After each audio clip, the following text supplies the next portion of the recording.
Grabe, no? Pagka kalaban ka ng gobyerno to, terorista ka na agad-agad bukas.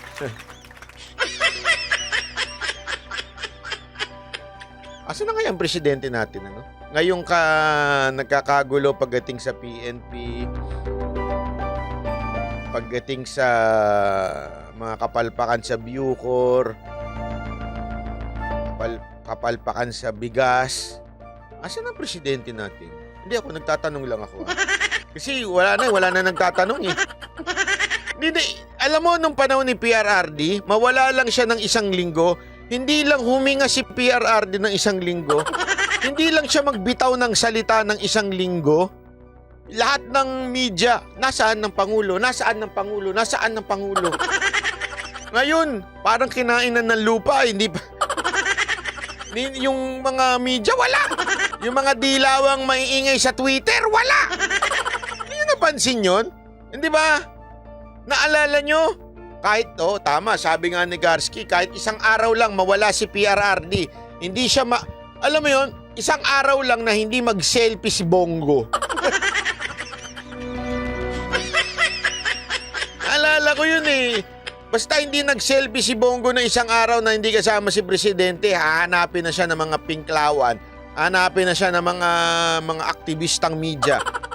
Ngayon, halos wala, hindi mo makita, maaninag ang Presidente. Walang magtatanong kung nasan siya. Di ba? Alam mo, marami nga nagsasabi parang ang boring daw ng politika ngayon kasi wala eh. Parang wala tayong Presidente.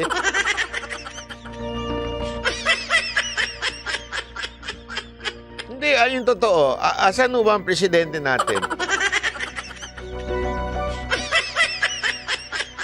Sabi ng isang comment, ba't ba hinahanap ang Presidente natin? Nandiyan naman si Ma'am Shi.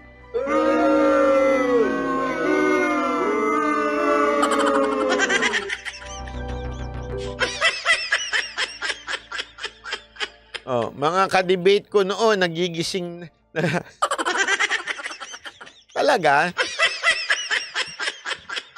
Na ano na sila na ano bang tawag doon na nagbabago na ba sila medyo ano nasa FIBA event ayun sigurado aktibo na naman sa FIBA yan.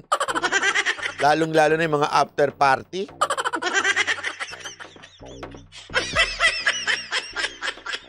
Ay nako, anyway, maraming salamat. Pero bago tayo magtapos, gusto ko lang ipabasa sa inyo tong email ng isang subscriber natin. It's email time. Uy, may ganun ha. Ito ang isa sa mga portion natin bago mag-ending. Maganda yung kanyang sinabi. Ito ang sinabi niya sa email niyan to. Sabi nito ng isang subscriber natin. Ito. Hello, Sir Bai. I would like to thank you, Banateros, for everything you do, seeking for peace in our country by spreading what's really happening in our country. Mag-ingat kayo. I am a senior Phil Canadian citizen and a silent subscribers always watching Banateros channel. If not in time because of the time differences from Toronto, but I do likes and share. Best regards to family, Banateros, Ma'am Mocha, and the girls. Is that possible to share the scripture to your live? Bloggers are more reliable than media channels. I love you all. Thank you very much, Madam, yung nagpadala po nito. I appreciate your email. At ito po yung kanyang sinasabing kung pwede ko daw bang i-share tong verse na ito. I-share na ho natin. Ayan. If one member suffer, all suffer together with it. Alam nyo, meron ako ikikwento sa inyo na napaka-importante. Mahalaga ho itong kwento na ito. Hindi ko lang may play dito kasi baka makopyright eh. Meron nung pinadala sa akin ng father ko na video about this teacher na pagpasok niya doon sa kanyang paaralan, university to medyo matatanda na yung mga tao. Pinalabas niya yung isang estudyante doon. Sabi niya, get out, I don't wanna see your face. Something like that. I-ano ko na lang i-rephrase ko na lang yung mga sinabi. Tapos, nagtaka yung babae na estudyante. Nagtitinginan yung iba, mga ano, bakit kaya pinalabas? Bakit kaya pinalabas? Tapos, pinalabas yung babae, di lumabas yung babae. Tapos, tinanong nung teacher, what is law? Ano daw ba yung batas? Okay? At iba-iba ho ang sagot ng mga estudyante doon. At isa nga hong sinabi nung teacher doon yung salitang justice. Alam nyo, minsan kasi, sa madaling salita yung kwento, sabi niya doon, alam nyo mali yung pinalabas ko yung isa kasi wala naman siyang ginawang masama. And yet, no one talks o no one complained o no one said o na nagsabi na, Prof, mali yung ginawa ninyo na pinalabas niyo isa. Bakit? Kasi nga, ang sabi doon, sabi nung moral lesson, sabi nung teacher, minsan kasi hindi ho tayo nagsasalita, lalong-lalo na pagka alam natin it will cost us something. Bakit? Kasi pag nagsalita yung ibang estudyante against the professor, baka sabihin ng professor, di lumabas ka din. Di ba? Pero sometimes, nananahimik na lang tayo when we see injustice sa ating kapaligiran. Diba? Minsan ganun And sabi nga niya nung professor, ang problema sa ganyan, someday, that injustice darating sa buhay mo. Diba? So, alam nyo, maganda yung lesson doon Same din dito sa 1 Corinthians 12:26. If one member suffer, all suffer together with it. Alam nyo, minsan kasi, na kaya napaka-importante na pag meron kang nakitang hindi tama, pag meron kang nakitang injustice, huwag ka lang manahimik. Bakit to? Darating kasi ang panahon na pag ikaw ay hindi na manahimik at hinayaan mo na lang yung mga maling bagay na nangyayari sa society mo, darating ang panahon, tatamaan ka rin ito. Kaya nga, pag may isang tinamaan, ito, if one member suffers, eventually, every one of us will suffer. Kung tayo ngayon, nananahimik tayo dahil lang natatakot tayo. Bakit? Sa social media kasi, nakakatakot. Tumutol. Remember that. Kasi feeling natin, pag tumutol tayo, we will be criticized. Sometimes we will even be threatened. Marami sa atin dito, yung mga moderator natin dito, if they stood behind me, minsan kinikriticize pa nga sila Sinusundan pa sila sa channel nila. Talagang binubuli sila, ika nga. Alam nyo, eto lang masasabi ko sa inyo. Moderators, subscriber, followers, if you think you are fighting for the right thing, fight for it. I do not have to tell you that. You fight for it because you believe on it. If you think this is justice, what we are fighting for is justice and truth, fight for it. Bakit to? Kasi if you will allow it to happen, eventually tatamaan ka rin yan in the future. Kaya nga yung lesson dito, if one member suffer, all suffer together with it.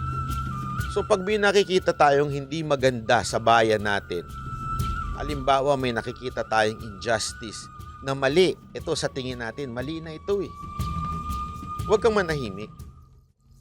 Panahon na para magsalita ka. Pero kanya-kanya tayo ng style. Hindi naman ibig sabihin kailangan mo rin bumanat ng tulad ng banat ko. Hindi din. You can do it in a very gentle way, nice way. Pero hindi ka lang uupo at sasang-ayon. Kasi pag ginawa mo yon, etong nangyari sa atin. Diba? Kaya nga, lagi ko sinasabi sa inyo, ikaw ba ay nabudol o nadamay?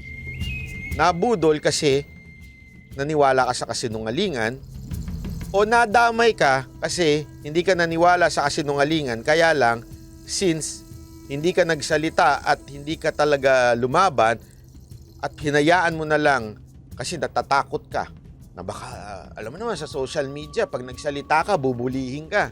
Di ba? Pag nagsalita ka, aawayin ka. Pag merong kang sinabing hindi tama sa tingin mo, kung may nakita kang government official na hindi tama at kinriticize mo, syempre, matik yan. May trolls eh. May bashers eh. Alam nyo, matik na ho yan. Do not be afraid. If you think you're fighting for righteousness, if you're fighting for justice and truth, fight for it. Diba? Ilaban mo lang. Okay lang yan. Kahit mukha minsan, alam mo yon, puro kasinungalingan na yung binabato sa'yo. Hindi, di ba ho? Ako, eto, just to be di ba itong ang binabato sa atin, na kesyo daw pati yung mga biruan namin nila Ann Harot, biruan namin ng Mocha Girls, biruan namin nila Randel, ginagamit laban sa akin. Sabi ko, I do not have to explain to them. Why? I know. Ann Harot no, Randel Bunagan no, the moderators no, even yung mga matatagal na sa channel na to, they know na hindi kami nagkikwentuhan, nagbibiroan kami kasi magkakaibigan kami. And hindi yun panghihingi. Diba? Alam nila ho yun. And they know the truth. Kaya lang, sometimes nakakatakot. Bakit? Grabe ang bully ng kalaban. Sobrang bully ng kalaban. Sobrang, alam mo yun, sabi ko nga hindi nala ako umiimik kasi may mga nagme-message pa sa akin. Banat bay, sobrang sobrang below the belt na yung ginagawa sa'yo, pinaglalamayang ka, pinagaganito ka, ganito. Sabi ko, wala namang mangyayari. I mean, if they keep on doing it, lamay-lamay, so what will happen? Nothing.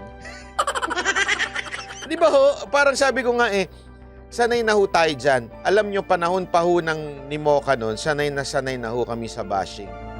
Bashing, panahon pa lang ni Mocha, natatanggap na ho namin yan. Paninira ng kalaban, natatanggap na ho namin yan. Kaya nga, ang paulit-ulit ko lang sinasabi, okay lang yan. Tuloy-tuloy lang natin yan. Basta kayo, naniniwala kayo, what is the truth, what is justice, keep on fighting for it. Yun lang. Okay? Maraming salamat. God bless everyone. See you again tomorrow. Bye-bye.